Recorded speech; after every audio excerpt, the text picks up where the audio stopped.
झारखंड की राजनीति में जो पॉलिटिकल सस्पेंस बना था वो अब तक बरकरार है। आज तक राज्यपाल रमेश बैस साहब दिल्ली से रांची नहीं लौटे हैं, लिहाजा ये उम्मीद की जा रही है कि आज किसी वक्त भी राज्यपाल का आगमन झारखंड की राजधानी रांची में हो सकता है, लेकिन अब तक इसका कोई ऑफिशियल कंफर्मेशन नहीं मिला है। यही वजह है कि सत्ता पक्ष की तरफ से इस डिसीजन मेकिंग प्रोसेस में जो देरी हो रही है उस पर सवाल उठाए जा रहे हैं। कल ही जेएमएम के जो वरिष्ठ नेता हैं और पार्टी के केंद्रीय महासचिव हैं सुप्रियो भट्टाचार्य, उन्होंने यहाँ तक कह दिया कि जो इलेक्शन कमीशन के जो डिसीजन लेने में जो देरी हो रही है उसके पीछे कहीं न कहीं बीजेपी भी एक कारण है। दरअसल आपको याद होगा कि पिछले दिनों ही गोड्डा के जो बीजेपी सांसद हैं निशिकांत दुबे, उन्होंने मुख्यमंत्री हेमंत सोरेन का 2 पत्र ट्विटर पर जारी किया। सुप्रियो भट्टाचार्य ने इस पत्र को जारी करने पर आपत्ति जताई और कहा कि जो पत्र कॉन्फिडेंशियल है और ऑफिशियल है, जिसको चीफ मिनिस्टर ऑफिस से इलेक्शन कमीशन ऑफ इंडिया भेजा गया है, वो पत्र आखिर कैसे एक सांसद के हाथ में चला जाता है। लिहाजा इस पर कहीं न कहीं कार्रवाई होनी चाहिए और जिस तरह से गोपनीयता भंग हो रही है उसको देखना चाहिए। पार्टी ने यहाँ तक कहने की कोशिश की, कहीं न कहीं जो संवैधानिक संस्थाएं हैं, जो केंद्रीय एजेंसियां हैं, वो कहीं न कहीं दबाव में काम कर रही है। यही वजह है कि मुख्यमंत्री के मामले में इस तरह की ऊहापोह की स्थिति बनी है। हालांकि जानकार ये भी कह रहे हैं कि अगर हेमंत सोरेन मामले में एक पक्ष बीजेपी है तो बीजेपी को वो पत्र मिल सकता है एक पार्टी के तौर पर और वहाँ से ये पत्र जारी किया गया हो, ऐसा अनुमान है, ऐसी संभावना है।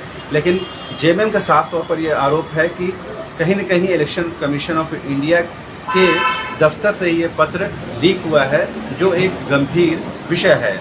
ये तो रही आरोप प्रत्यारोप की बात, लेकिन जिस तरह से राज्यपाल रमेश बैस की तरफ से अब तक कोई डिसीजन नहीं लिया गया है। हालांकि आपको याद होगा कि पिछले दिनों ही यूपीए का एक प्रतिनिधिमंडल राज्यपाल से मिला और ये आग्रह किया कि इलेक्शन कमीशन ऑफ इंडिया की तरफ से जो पत्र प्राप्त हुआ है उसे जल्द से जल्द जारी करने की ज़रूरत है और पब्लिक डोमेन में लाने की ज़रूरत है।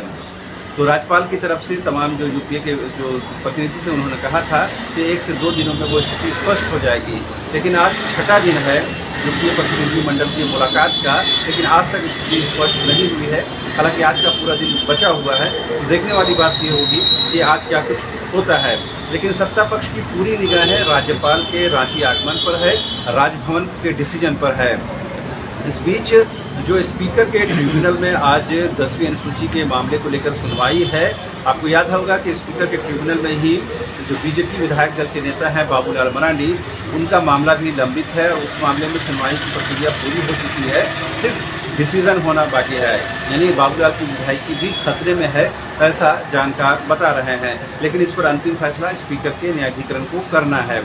लेकिन एक तरफ बाबूलाल की विधायकी की खतरा है तो दूसरी तरफ मुख्यमंत्री हेमंत सोरेन की विधायकी पर भी आफत बनी हुई है। उस पर अभी तक कोई स्पष्टता नहीं होना कहीं न कहीं झारखंड की राजनीति के लिहाज से बेहद एक ऊहापोह की स्थिति बनी हुई है। इस बीच में जो खास बात ये हुई है, 1 दिवसीय सत्र में सरकार ने 48 मतों के साथ जीत हासिल की है, विश्वास मत में जीत हासिल की है। लेकिन इसके बाद तमाम जो उसके विधायक हैं, यूपीए मंडल के जनप्रतिनिधि हैं, उन तमाम को अपने क्षेत्र, अपने आवास जाने का परमिशन मिल चुका है, यानी वो अपने क्षेत्र में रह सकते हैं। कर्मा पूजा भी था, लिहाजा तमाम विधायक अपने क्षेत्र में गए थे। लेकिन कहीं न कहीं मुख्यमंत्री की तरफ से ये कहा गया है, दिशा निर्देश दिया गया है कि जब भी ये ज़रूरत पड़ती है और जब भी उनको बुलाया जाता है वो तत्काल रांची पहुंचने की कोशिश करें। यानी तमाम विधायक जो हैं वो आज भी अलर्ट मोड में हैं और कहीं न कहीं सरकार के एक डिसीजन का इंतज़ार कर रहे हैं, यूँ कहें कि सरकार के निर्देश का इंतज़ार कर रहे हैं। जैसे ही उनको रांची से बुलावा आएगा वो किसी न किसी रूप में रांची में पहुँचेंगे, ऐसा उनको दिशा निर्देश दिया गया है। लेकिन सब फैसले रुके हुए हैं इस वजह से, क्योंकि राज्यपाल की तरफ से अब तक कोई निर्णय नहीं आया है। और राज्यपाल की तरफ से निर्णय नहीं आने की वजह से जो सत्ता पक्ष है और विपक्ष है, ये दोनों में आपस में आरोप प्रत्यारोप का दौर चल रहा है। और ये मामला इतना गंभीर हो गया है कि संवैधानिक संस्थाओं को भी कटघरे में खड़ा किया जाने लगा है। जैसा कि मैंने बताया, कभी सुखदेव भट्टाचार्य ने यहाँ तक कह दिया कि संवैधानिक संस्थाओं का दुरुपयोग किया जा रहा है, उन पर दबाव है, उन पर प्रेशर है। उन्होंने इलेक्शन कमीशन ऑफ इंडिया का नाम भी लिया। तो ऐसे में साफ है कि मुख्यमंत्री हेमंत सोरेन की विधायकी को लेकर जो विवाद खड़ा हुआ वो झारखंड की राजनीति को बेहद गहरे स्तर पर ले गया है और यूँ कहें कि उसको बहुत ही ज़्यादा प्रभावित कर रहा है, जिसकी वजह से झारखंड में आज एक गोल्ड ड्रम की स्थिति बनी हुई है, वहापुर की स्थिति बनी हुई है। हम उम्मीद करते हैं कि जल्द ही राज्यपाल रांची आएंगे और मुख्यमंत्री हेमंत सोरेन की विधायकी को लेकर जो भी निर्णय है वो आगे अग्रेसिव करेंगे, ताकि जो झारखंड में वहापुर जो सस्पेंस की स्थिति है उससे बादल छटे और जो रूटीन कामकाज के अलावा जो झारखंड के कल्याण को लेकर के, झारखंड के विकास को लेकर के, झारखंड की समृद्धि को लेकर के सरकार को जो डिसीजन लेना है उस पर सरकार आगे बढ़ सके।